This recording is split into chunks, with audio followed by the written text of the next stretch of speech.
মেয়েদের সাথে সুসম্পর্ক গড়ে তুলতে তাদের মন জানার চেষ্টা করা খুবই গুরুত্বপূর্ণ।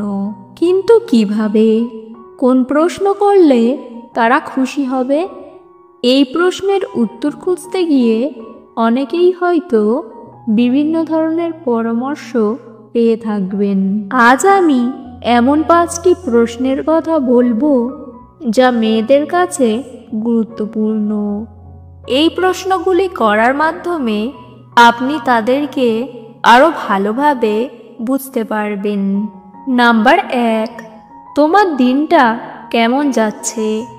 এই প্রশ্নটি খুবই সহজ, কিন্তু এর মধ্যে অনেক গভীরতা লুকিয়ে আছে। এই প্রশ্নটি করার মাধ্যমে আপনি দেখাতে পারেন যে আপনি তার জীবনের প্রতি আগ্রহী এবং তার কথা শুনতে চান।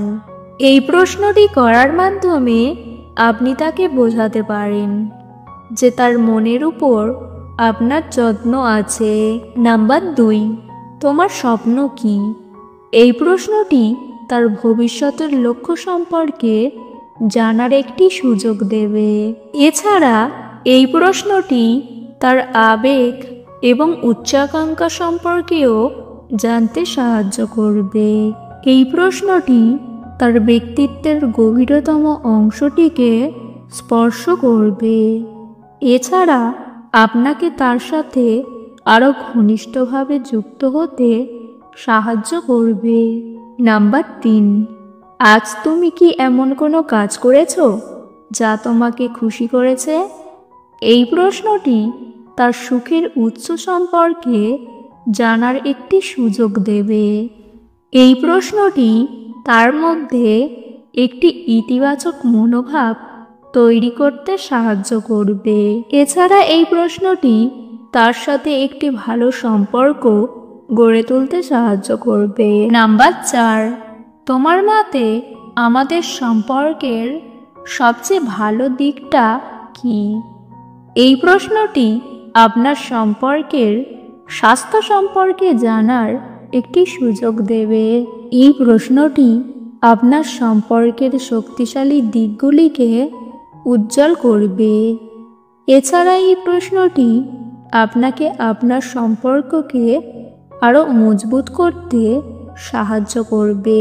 নাম্বার 5, আমাকে তোমার কেমন লাগে? এই প্রশ্নটি খোলাখুলি এবং সরল। এই প্রশ্নটি করার মাধ্যমে আপনি তার মনের ভাবনা জানতে পারবেন এবং আপনার সম্পর্কের উন্নতি করার জন্য কাজ করতে পারবেন। এই প্রশ্নটি আপনাকে আপনার সম্পর্কে তার মতামত জানতে সাহায্য করবে। এছাড়া এই প্রশ্নটি আপনাকে আপনার নিজেকে আরও ভালোভাবে বুঝতে সাহায্য করবে। তার অনুভূতির প্রতি সহানুভূতি দেখান, তার কথা শুনুন এবং তার দৃষ্টিকোণ বোঝার চেষ্টা করুন। তার ভালো কাজের জন্য প্রশংসা করুন। এটি তার আত্মবিশ্বাস বাড়াতে সাহায্য করবে। আজকের ভিডিও এই পর্যন্ত। ভিডিও ভালো লাগলে অবশ্যই একটি লাইক দেবেন। চ্যানেলে নতুন হলে চ্যানেলটিকে সাবস্ক্রাইব করতে ভুলবেন না। ভিডিওটি সম্পূর্ণ দেখার জন্য ধন্যবাদ।